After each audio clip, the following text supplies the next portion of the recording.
दोस्तों इस वाली वीडियो में मैं बात करने वाला हूं कि अगर आप एक वन प्लस यूजर हैं और वन प्लस की कोई भी डिवाइस यूज कर रहे हैं तो आपको उस डिवाइस को अपडेट करने से क्यों बचना चाहिए या फिर अपडेट क्यों नहीं करना चाहिए। अगर आप भी एक वन प्लस 8 यूजर हैं या फिर वन प्लस 7 प्रो यूजर हैं तो आपको पता होगा 2 साल पहले या 3 साल पहले जब आप कुछ लोगों से मिलते थे, उनसे पूछते थे मुझे एक ऐसा फोन चाहिए जो कि आराम से 4 से 5 साल चल जाए, तो लोग आपको अपना वन प्लस 1 निकाल के दिखाते कि ये देखो 6 साल से चल रहा है, अभी भी कोई प्रॉब्लम नहीं है, लेकिन मैं इसलिए दूसरा फोन लेना चाहता हूं क्योंकि मैं बोर हो गया हूं। तो दोस्तों ये थी वन प्लस की डिवाइसेस, वन प्लस का चार्म एक तरह से। तो वन प्लस के डिवाइसेस जो भी आए थे इतने स्ट्रॉन्ग होते थे, इजीली 4 से 5 साल चल जाते थे। जब भी एक नया अपडेट वन प्लस का आता था तो उसके साथ डिवाइस एक न्यू हो जाती थी और पुरानी प्रॉब्लम्स दूर हो जाती थी। तो अब वन प्लस की इतनी ही तारीफ सुनने के बाद मैंने खरीद लिया वन प्लस 8। अब ये फोन था अप्रोक्सीमेटली 45,000 का, तो मैं ये टारगेट लेके चला था कि इस फोन को चलाऊंगा लगभग 5 साल। लेकिन 5 साल ये चल नहीं पाया दोस्तों, क्योंकि उसके रीजंस मैं आपको बताऊंगा इस वीडियो में। वन प्लस की साइड से ये वाला जो फोन आया था ये सेकंड कर्व्ड फोन था। इसके अलावा इससे पहले वन प्लस 7 प्रो आया था जो कि एक कर्व्ड फोन था और अपने आप में एक पीस ऑफ ब्यूटी था, पीस ऑफ स्टेटमेंट था। जब आप हाथ में फोन निकाल के चलते थे तो लोग आपको देखते थे कि भाई ये कौन सा फोन है, कर्व्ड डिस्प्ले और इतना अच्छा स्मूथ चल रहा है, बटरी स्मूथ, और साथ ही साथ कैमरा बहुत जबरदस्त है। कैमरे के बारे में मैं आपको बताना चाहूंगा, मैंने अभी तक अपने चैनल में नवंबर 2020 में अपना चैनल शुरू किया था और तब से लेके अब तक, अभी अगस्त चल रहा है, अब की बात नहीं कर रहा हूं, लेकिन लगभग 2 महीने पहले तक मैं जो वीडियोस बना रहा था वो सारी मैंने ऑलमोस्ट इसी से रिकॉर्ड की हैं। साथ ही साथ इसका एक कवर आया था रिंग के फ्यूजन एक्स, उसमें इसका ड्रॉप टेस्ट भी किया था और उसको भी ये झेल गया था। तो काफी एक स्ट्रॉन्ग फोन था, एक अच्छा फोन था। अब आप बोलेंगे जब फोन में कोई बुराई है ही नहीं, फोन इतना अच्छा है, सब कुछ सही है, तो भाई प्रॉब्लम कहां है? अरे कहना क्या चाहते हो? क्यों बुराई कर रहे हो वन प्लस की? तो दोस्तों प्रॉब्लम स्टेटमेंट पर आता हूं। अब आता है मार्च 2022। मार्च 2022 में आती है एक एंड्रॉइड 12 की अपडेट ऑक्सीजन ओएस 12 के साथ, और वन प्लस की जो अपडेट्स होती थी वो काफ़ी अच्छी होती थी। तो मैंने इंस्टॉल कर ली, इस पर इंस्टॉल कर ली और प्रॉब्लम्स शुरू हो गई।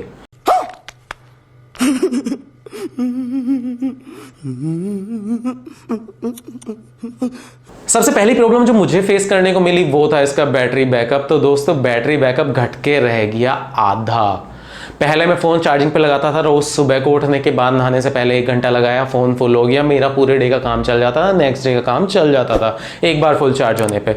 लेकिन जैसे ही एंड्रॉयड 12 में इसको अपडेट किया तो उस अपडेट के साथ फ़ोन की बज गई बैंड और फ़ोन का बैटरी बैकअप घट के रह गया 8 घंटे 9 घंटे। हालांकि फास्ट चार्जर था तो मुझे इतना कोई खास फ़र्क पड़ा नहीं, मैं यूज़ कर पा रहा था इस फ़ोन को फिर भी। उसके बाद एक आया मेजर इशू जिसकी वजह से मुझे हो गया बहुत ज़्यादा नुकसान। वो मेजर इशू था, वो था जीमेल के नोटिफिकेशंस आना बंद हो गए, जिसकी वजह से मैं अपना टाइम पर क्रेडिट कार्ड का बिल पे नहीं कर पाया और मुझे एक अच्छा खासा अमाउंट इंटरेस्ट के तौर पे देना पड़ा नेक्स्ट मंथ ईएमआई में। तो दोस्तों ये था एक नुकसान जो इसकी वजह से हुआ था। अब जीमेल के नोटिफिकेशन की वजह से मुझे कुछ और नुकसान भी हो रहे थे, जैसे कि मेरे ऑफिस के मेल्स नहीं आ रहे थे। तो ये प्रॉब्लम मैंने वन प्लस वालों को रिपोर्ट की थ्रू द इंस्टाग्राम। तो उन्होंने वही पहले तो नॉर्मल सॉल्यूशन वही दिया जो वो देते हैं कि कैशे क्लियर कर लो, फ़ोन रीस्टार्ट कर लो, ये कर लो, फैक्ट्री रीसेट कर लो, वो कर लो। वो सब कुछ मैंने ट्राई किया, लेकिन उसके बाद भी प्रॉब्लम सोल्व नहीं हुई। मैंने दोबारा से कॉन्टैक्ट किया तो उन्होंने कहा we don't have any solution for this right now. आप कम्युनिटी पेजेस पे जाकर सर्च कर लीजिए, वहाँ पर आपको सॉल्यूशन मिल जाएंगे। अब मैं कम्युनिटी पेजेस पर जाकर मैंने सर्च किया, लेकिन वहाँ पर जैसे ही देखता हूँ बहुत सारे लोगों के साथ सेम प्रॉब्लम है। किसी के पास जीमेल के नोटिफिकेशन नहीं आ रहे हैं, किसी के पास स्लैक के नोटिफिकेशन नहीं आ रहे हैं। अब ये थी सेकंड प्रॉब्लम। अब थर्ड प्रॉब्लम के बारे में बात कर लेते हैं। थर्ड प्रॉब्लम ये था कि इसमें जो एक अलर्ट स्लाइडर था, अभी वन प्लस के जो लेटेस्ट फोन है उसमें से हटा दिया है, आई डोंट नो क्यों, शायद यही रीजन होगा। जब आप इसके थ्रू फोन को साइलेंट कर देते थे तो क्या होता था कि फोन साइलेंट होने के बाद जब आप वापस से इसको नॉर्मल कॉल पर कर देते थे तो भी ये रिंग नहीं होता था और इसकी वजह से आपके कॉल्स मिस हो जाते हैं। ये एक काफ़ी बड़ी प्रॉब्लम थी, वन प्लस इसको भी सॉर्ट आउट नहीं कर पाया।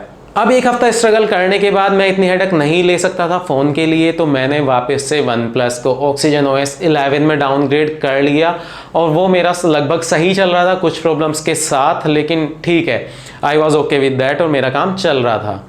लेकिन अगस्त 2022 में मुझे पता लगता है कि भाई वन प्लस की एक मेजर अपडेट आई है, IN21DA करके कुछ लास्ट में था। वो एक इंडिया यूजर्स के लिए एक मेजर अपडेट आई है जिसने काफ़ी सारी प्रॉब्लम्स दूर कर दी हैं, तो आप वो वाली इंस्टॉल कर लीजिए और आपका फ़ोन लगभग सही हो जाएगा। मैंने काफ़ी सारे रिव्यूज़ देखे यूट्यूब पर और मैंने उसको इंस्टॉल कर लिया। वो अपडेट इंस्टॉल करने के साथ ही मेरी OnePlus की जर्नी एंड हो गई और वो मैं बताता हूँ क्यों। वो अपडेट इंस्टॉल करने के साथ ही क्या हुआ, फोन के साइड में कुछ पोर्शन पर ये ब्लू डॉट्स दिखने शुरू हो गए, यानी कि इसका जो एमोलेड पैनल था उसके पिक्सेल्स डेड होने शुरू हो गए। आप शायद कैमरा में नहीं देख पा रहे होंगे, लेकिन अगर बहुत ज्यादा ध्यान से ऐसे देखता हूं मैं इस फोन को तो मुझे पता लगता है। वो साथ ही साथ एक दिन क्या हुआ कि जैसे ही मैं फोन चार्ज कर रहा था तो फोन चार्ज करने के साथ ही इसके कुछ पिक्सल्स पूरी तरह से ब्लू हो गए थे, अभी वापस से व्हाइट हो गए हैं थैंकफुली। तो एमोलेड पैनल्स के साथ ये एक प्रॉब्लम है कि अगर आपके पिक्सल्स डेड होने शुरू हो जाते हैं तो थोड़े टाइम बाद आपकी पूरी डिस्प्ले डेड हो जाती है और उसके बाद आप अपने फ़ोन का कुछ नहीं कर सकते एक्सेप्ट चेंजिंग द डिस्प्ले। और ये कर्व डिस्प्ले है, इसको चेंज करने का एक अच्छा खासा अमाउंट लगता है। और साथ ही साथ अगर आपका सॉफ्टवेयर स्टेबल हो तो आप फिर भी सोच सकते हो इसके बारे में, लेकिन अगर आपका सॉफ्टवेयर स्टेबल नहीं है तो ऑब्वियसली आप इस फ़ोन को नहीं चला पाएंगे। हालांकि ये एक ब्यूटी स्टेटमेंट है and I love this phone और मैं इसको बेचना नहीं चाहता, लेकिन मेरी मजबूरी है और उसी मजबूरी के साथ मैं OnePlus वालों के लिए ये वाली वीडियो बना रहा हूँ।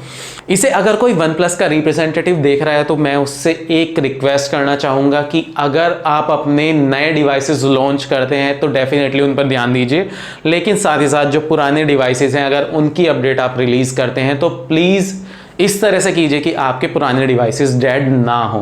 तो यहाँ जहाँ मेरा टारगेट था इस फ़ोन को 5 साल तक यूज़ करने का, अब मैं नहीं कर पाया और 2 साल में ही मुझे ये फ़ोन चेंज करना पड़ रहा है। अब मैंने ले लिया है Pixel 6, इसकी रिव्यू वीडियो बहुत ही जल्दी आ जाएगी, आपको देखने को मिल जाएगी यूट्यूब चैनल पर। तो वहीं मेरी एक रिक्वेस्ट है OnePlus के यूज़र्स के साथ, अगर आप कोई भी OnePlus के डिवाइस यूज़ कर रहे हैं, OnePlus का फ़ोन यूज़ कर रहे हैं तो प्लीज़ उसे तब तक अपडेट ना करें जब तक आप श्योर ना हो जाए कि आपकी इस अपडेट में कोई प्रॉब्लम नहीं है। अब आप कहेंगे कि आप कैसे पता लगाएंगे कि इस अपडेट में कोई प्रॉब्लम है या नहीं।